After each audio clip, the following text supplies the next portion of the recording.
안녕하세요. 지금 여기 뉴스입니다. 여러분, 혹시 이상하다고 생각한 적 없으신가요? 열심히 일하고 아껴 쓰고 분명 월급도 꼬박꼬박 들어오는데 왜 내 통장 잔고는 항상 제자리 걸음일까요?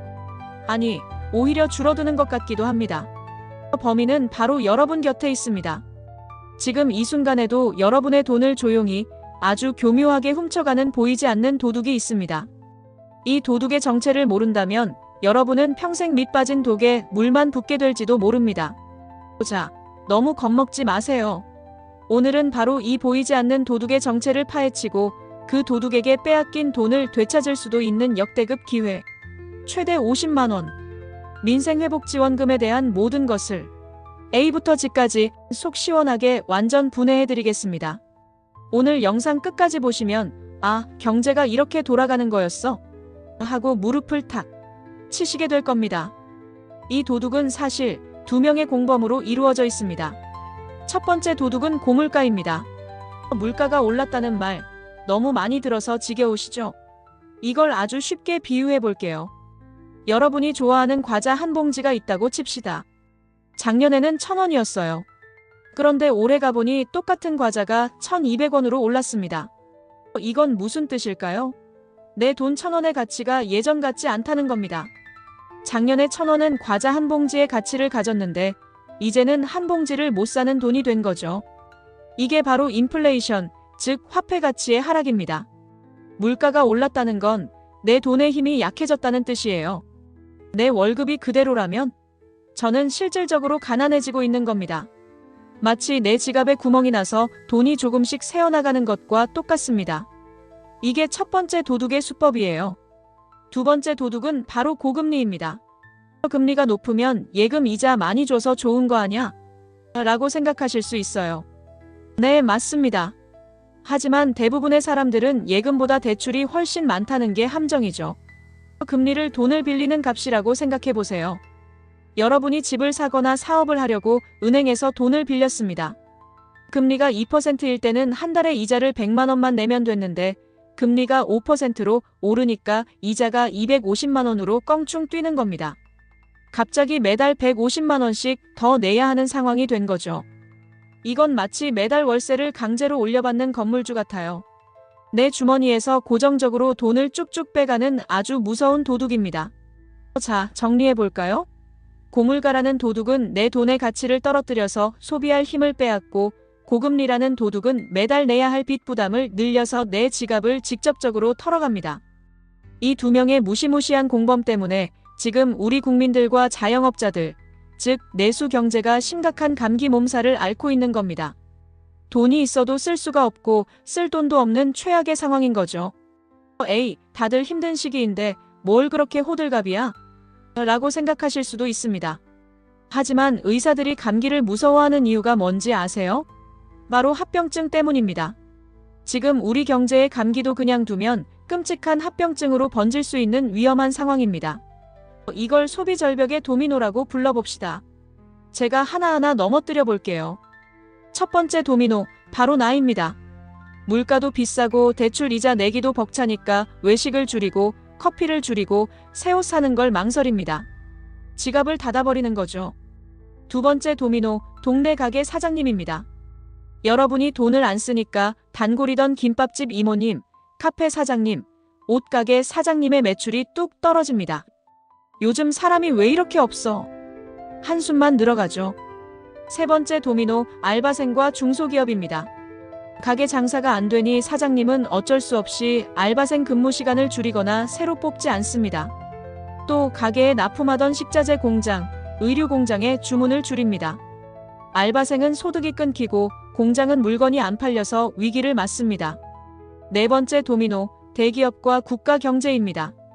중소기업이 흔들리면 대기업도 부품을 공급받지 못하거나 국내 시장에서 물건을 팔지 못해 타격을 입습니다. 일자리는 더 줄어들고 사람들은 더 불안해서 돈을 절대 쓰지 않게 됩니다. 나라 전체에 돈이 돌지 않는 그야말로 경제의 혈액순환이 멈춰버리는 겁니다. 바로 이게 경기 침체라는 무시무시한 합병증입니다. 모두가 가난해지고 희망이 사라지는 상황이죠. 심지어 지금은 물가는 계속 오르는데 경기는 나빠지는 최악의 조합, 스태그플레이션의 공포까지 엄습하고 있습니다. 정부가 보기에 이건 단순한 감기가 아니다. 지금 당장 응급수술을 하지 않으면 환자가 위험하겠다. 라는 심각한 진단을 내린 겁니다. 그래서 정부가 꺼내든 응급수술 도구가 바로 민생회복지원금입니다. 이건 기운 없이 축 처진 경제에 초고농축 에너지 드링크를 강제로 들이붓는 것과 같습니다. 일단 뭐라도 먹고 힘부터 내 하는 거죠. 죽어가는 소비의 불씨에 기름을 부어서 억지로라도 활활 타오르게 만들겠다는 강력한 의지입니다. 자, 그럼 이 처방전의 가장 중요한 핵심 내용들을 아주 상세하게 샅샅이 파헤쳐 보겠습니다. 첫째, 가장 뜨거운 감자. 그래서 나는 얼마 받는데? 차등 지급의 비밀. 이번 지원금의 가장 큰 특징은 모두에게 똑같이 주는 게 아니라 차등 지급을 검토한다는 점입니다. 아니, 세금은 똑같이 내는데 왜 누구는 더 주고 누구는 덜 줘? 이거 역차별 아니야? 라고 생각하실 수 있어요. 아주 중요한 지적입니다. 정부가 왜 이런 방식을 고민하는지 그 속내를 알려드릴게요. 조금 어려운 말로 한계 소비 성향이라는 개념이 있습니다. 말이 어렵지 내용은 간단해요. 만약 당신에게 10만 원이 공짜로 생긴다면 그중 얼마를 쓸 것인가? 라는 질문입니다. A씨 한 달 벌어 한 달 사는 사람입니다. 10만 원이 생기면 당장 밀린 공과금을 내거나 아이에게 맛있는 치킨이라도 사주겠죠. 아마 10만 원 전부 혹은 그 이상을 바로 쓸 겁니다. B씨 이미 먹고 살만하고 저축도 충분한 사람입니다. 10만 원이 생기면 꽁돈 생겼네 하고 그냥 저축 통장에 넣어둘 확률이 높습니다. 보이시나요? 정부의 목표는 저축이 아니라 소비를 살리는 겁니다. 그렇다면 누구에게 돈을 줘야 그 돈이 바로 시장에 풀릴까요? 당연히 A씨입니다. 이게 바로 차등 지급의 핵심 논리입니다. 정원사가 물을 준다고 생각해 보세요. 이미 물을 잔뜩 머금은 쌩쌩한 화초에 물을 더 줘봤자 그냥 흙 밑으로 다 빠져나갑니다. 하지만 가뭄에 말라 죽어가는 시든 화초에 물을 주면 족족 흡수해서 다시 생기를 되찾겠죠. 정부는 지금 소득이 낮은 계층, 즉 고물가구 금리에 가장 큰 타격을 입은 시든 화초에 영양제를 집중적으로 공급해서 경제라는 정원 전체를 살리려는 계획을 세운 겁니다. 그래서 언론에서는 소득 하위 계층에게는 최대 50만 원, 중산층에게는 30만 원, 고소득층에게는 20만 원 이런 식으로 차등을 두는 안이 거론되고 있는 것입니다. 둘째, 그 많은 돈이 어디서 나는데? 정부의 비상금 통장, 추경. 이 지원금을 전 국민에게 지급하려면 약 13조 원이라는 어마어마한 돈이 필요하다고 합니다. 정부가 땅 파서 장사하나? 그 돈이 다 어디서 나? 당연히 궁금하시죠? 그 돈은 바로 추경에서 나옵니다. 정부도 우리 가정처럼 1년치 살림 예산을 미리 계획해둡니다. 그런데 갑자기 코로나 같은 전염병이 돌거나 지금처럼 경제가 급격히 나빠지는 예상치 못한 위기가 닥치면 어떻게 할까요? 미리 짜놓은 예산만으로는 감당이 안 되겠죠. 이때 나라의 빚국채 발행을 내서라도 급한 불을 끄기 위해 돈을 추가로 편성하는 것. 이게 바로 추가 경정 예산, 즉 추경입니다. 물론 결국 미래 세대한테 빚 떠넘기는 거 아니냐? 라는 비판도 있습니다. 굉장히 날카롭고 타당한 지적입니다. 나라 빚이 늘어나는 건 분명 부담스러운 일이죠. 하지만 정부와 여당의 판단은 이렇습니다. 지금 당장 수술비 추경을 써서 환자 경제를 살리지 않으면 나중에 환자가 죽어서 치러야 할 장례비 완전한 경기 침체가 훨씬 더 클 수 있다.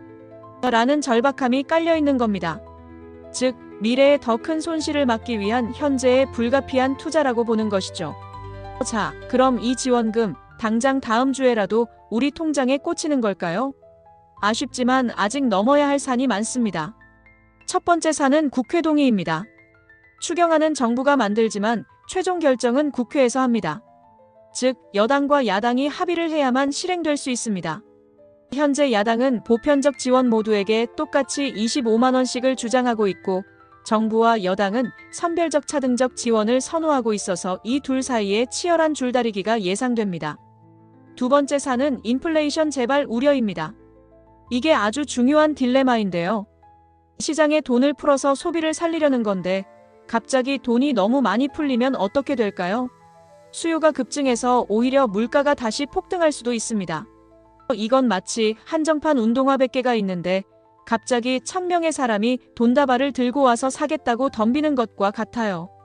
그럼 운동화 가격은 천정부지로 치솟겠죠? 그래서 정부는 이 지원금이 물가를 자극하지 않는 선에서 소비를 촉진할 수 있는 절묘한 지점을 찾아야 하는 어려운 숙제를 안고 있습니다. 자, 10분 동안 정말 숨가쁘게 달려왔습니다. 오늘 내용 마지막으로 한번 정리해 볼까요? 우리의 문제. 고물가와 고금리라는 보이지 않는 도둑들이 우리 경제의 활력을 훔쳐가고 있다. 닥쳐온 위기. 이대로 두면 모든 경제 주체가 무너지는 경기 침체라는 끔찍한 합병증에 걸릴 수 있다. 정부의 해결책. 민생회복지원금이라는 초강력 에너지 드링크를 투여하기로 했다. 효과를 극대화하기 위해 더 아픈 사람 저소득층에게 더 많이 주는 차등 지급 방식이 유력하다. 필요한 재원. 추경이라는 국가 비상금을 통해 마련할 계획이지만 이는 국가 부채 증가라는 부담을 안고 있다. 남은 과제. 국회 동의와 인플레이션 재발 방지라는 어려운 숙제를 풀어야만 한다. 여러분, 이 민생회복지원금은 단순히 정부가 주는 꽁돈이 아닙니다. 이것은 지금 우리 경제가 얼마나 심각한 상황인지 보여주는 경고등이자 이 위기를 극복하기 위한 고육지책입니다. 조만간 정부의 최종 추경안이 발표될 예정입니다. 그때가 되면 나는 과연 얼마를 받을 수 있을지, 이 지원금이 우리 동네 상권과 대한민국 경제에 어떤 나비 효과를 불러일으킬지 더욱 명확해지겠죠. 여러분은 이 민생회복지원금 어떻게 생각하시나요? 차등 지급에 찬성하시나요? 아니면 보편 지급이 옳다고 보시나요? 여러분의 소중한 의견을 아래 댓글로 자유롭게 남겨주세요. 열띤 토론을 기대하겠습니다. 오늘 영상이 우리 경제를 이해하는데 조금이나마 도움이 되셨다면 구독과 좋아요, 알림 설정은 저에게 큰 힘이 됩니다. 지금 여기 뉴스는 다음에도 여러분의 삶에 도움이 되는 가장 뜨거운 경제 이슈를 들고 찾아오겠습니다. 감사합니다.